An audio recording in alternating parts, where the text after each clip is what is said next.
Hoy pasa algo demasiado especial aquí en tu programa, Los Chismes de la Bicha. Tenemos un invitado de lujo y de historia. Un presidente notabilísimo de nuestra Academia de la Historia, el doctor Guillermo Morón. Un hombre que vive en una biblioteca. Doctor, bienvenido a mi programa Los Chismes de la Bicha. Muchísimas gracias. Me encanta conocerla personalmente. Tiene usted una fama extraordinaria como periodista. Gracias. ¿Por qué usted vive en una biblioteca? Bueno, porque sucede que yo nací prácticamente en otra biblioteca, que fue la biblioteca de mi mamá. Mi madre fue una magnífica maestra de escuela. Doctor, cuénteme la verdad de Ezequiel Zamora, porque es que yo oigo el cuento que cuenta el presidente Chávez sobre Ezequiel Zamora y el cuento que vi en una película dirigida por Román Chalbaud, cuyo libreto lo hizo Luis Brito García. Y escucho el cuento, la narración de el genuino y legítimo, según el ADN, nieto de Ezequiel Zamora, y no se me parecen para nada. Es que no se parecen para nada, por supuesto, ¿no? Claro está que sobre Ezequiel Zamora se han dicho tantas cosas que ya se ha deformado, pero se han publicado ya las biografías verdaderas. Hace mucho tiempo que se publicaron las biografías verdaderas de Ezequiel Zamora. Por ejemplo, don Lisandro Alvarado fue un sabio que murió el año 1926 en Valencia, dejó un libro magnífico llamado Historia de la Guerra Federal. Ahí le dedica no solamente a estudiar minuciosamente esa cosa terrible que fue la Guerra Federal que tuvimos en Venezuela desde 1858 hasta 1863, que no terminó con una batalla, sino que terminó con un tratado político. Bueno, ahí se distinguió Zamora. ¿Cómo? Pues por su crueldad. Zamora era un hombre cruel. Zamora era un bandido en primer lugar, estuvo preso con los monagas. Toda la historia de Zamora ya es muy conocida. Todos los historiadores la conocemos y la hemos contado. Este gobierno la está deformando adrede para crear de Zamora un héroe que no es posible hacer. Y de modo que además Brito García, que es un magnífico escritor, esa es otra cosa, pero Brito García pues es un hombre que tergiversa, como lo hizo mi amigo y compañero del alma, Federico Brito Figueroa, que escribió una biografía de Ezequiel Zamora, donde dice que a Ezequiel Zamora lo mató un señor G. Morón. Y entonces pone una nota. Y se dice que este G. Morón es de los lados de Carora o tal vez del Cuicas. Es decir, que fui yo quien maté a Ezequiel Zamora, de acuerdo con Federico Brito Figueroa. Entonces, una tomadera de pelo, un historiador no puede hacer eso. Pero de modo, tergiversación de la verdad, doctor. La tergiversación de la historia. Y el presidente Chávez, por supuesto, que tergiversa toda la historia de Venezuela. ¿Por ignorancia o adrede? No, lo hace adrede. Por ignorancia no. Y su padre es un hombre ilustrado.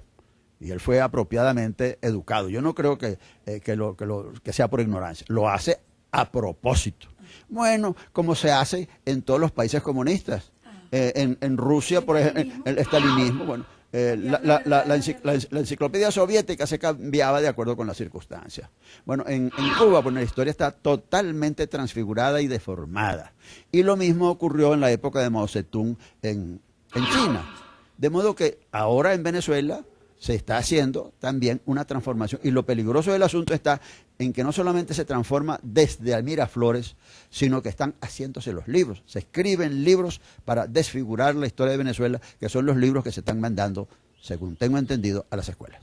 Necesito siempre entrevistarlo entonces para que le advierta a la gente que nos mira. Pero naturalmente lo haré con mucho gusto y lo vengo diciendo por radio, por televisión y en mis artículos y en las conferencias que doy en donde me invitan. Doctor, y eso, papadito, que mi abuelo fue coronel de esa guerra y mis abuelos alemanes se arruinaron con esas guerras. Me contaba que este señor Maizanta era un bandolero. Esa es otra cosa también. Lo de Maizanta también es una deformación radical. Incluso en la biografía que se publica en el Diccionario de Historia de la Polar, dicen, por ejemplo, que Maizanta estudió en Carora en Buste. Yo tengo toda la documentación de los estudios y de los estudiantes de Carora del siglo XIX y también del siglo XX, y Maizanta no estudió en ninguna parte. Maizanta era un asaltante de camión. Además, no circuló la biografía que un historiador de por ahí de la Victoria escribió sobre Maizanta. Yo la tengo. Lo que pasa es que allí están las cartas que Maizanta le escribió a Gómez pidiéndole dinero cuando andaba haciendo vagabunderías por allá por el sur de Venezuela. Entonces el señor Bolívar, que era gobernador ahí del estado Aragua, no permitió que circulara el libro. pero yo se lo mandé a mis amigos, porque ahí están las cartas que Maizanta le escribió a Gómez. A Maizanta lo metieron a la cárcel, no por guerrillero. En Puerto Cabello. Sí, pero no por guerrillero, simple y llanamente por bandido. Y murió en la cárcel. Lo que pasa es que tuvo la suerte de en la cárcel encontrarse nada menos que con Andrés Eloy Blanco. Y por supuesto que cada ladrón juzga por su condición, es decir, Maizanta le contó a Andrés Eloy Blanco una aventura distinta. Y él escribió un poema y dio a conocer a Maizanta. Bueno, y luego un amigo mío, llamado José León Tapia, un magnífico novelista, muy amigo mío desde la juventud, estudiamos juntos en Barquisimeto. Claro, él estudiaba en el Colegio La Salle y yo en el Liceo Lisandro Alvarado, pero nos conocemos desde entonces. Y yo iba mucho a Barinas, y él siempre pues me contó la historia de Maizanta. De modo que la historia de Maizanta ya es muy conocida desde hace tiempo. Y por supuesto que este caballero, nuestro presidente, necesita historias nuevas y necesita leyendas nuevas. Como por ejemplo que Bolívar era hijo de una negra que nació en Capaya, él era sambo y es familia de Chávez. Por ejemplo, eso sí es una estupidez. Eso sí es una estupidez. El elogio a la estulticia. Sí, porque sucede que Simón Bolívar, la historia de Simón Bolívar es muy conocida. Y no solamente eso, sino que Simón Bolívar ha sido historiado. Hay montones, hay por lo menos 50 biografías buenas sobre Simón Bolívar. La última, por cierto, es de un inglés, el señor John Lynch, donde se habla pues la verdad sobre Simón Bolívar. Y la venezolana nueva, última, es la de Elías Pino Iturrieta, que por cierto se ha agotado la primera edición. De modo que la historia de Simón Bolívar es muy conocida. Bolívar era godo. Bolívar era tradicionalmente aristócrata, desde el siglo XVI, cuando llegó el primer Simón Bolívar el Viejo, que llegó, por cierto, en el año de 1592 con don Diego de Osorio, que fue gobernador de la provincia de Venezuela. Venía ya con su hijo, él estaba viudo, se trajo a su hijo, que también se llamaba Simón Bolívar el Mozo, y casó a Simón Bolívar el Mozo con una de las Rojas, una de las mujeres más ricas y aristócratas, de modo que Simón Bolívar era un aristócrata en los siglos XVI, XVII, XVIII, y también cuando se murió, seguía siendo aristócrata. Y su hermana era la mantuana principal. Pero natural, no solamente, no la principal es porque era hermana de Bolívar. Había muchas mantuanas importantes, cuyas biografías no se han hecho todavía, pero que están allí en los libros de historia, ¿no? Ha sido un placer. Usted quiere aludir a Inés Quintero.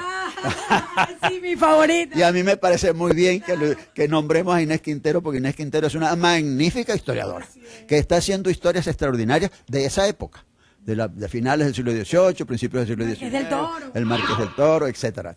Está haciendo libros magníficos, muy bien escritos además, no solamente bien estudiados desde el punto de vista de la fundamentación bibliográfica y documental, sino bien escritos, se leen sabrosamente.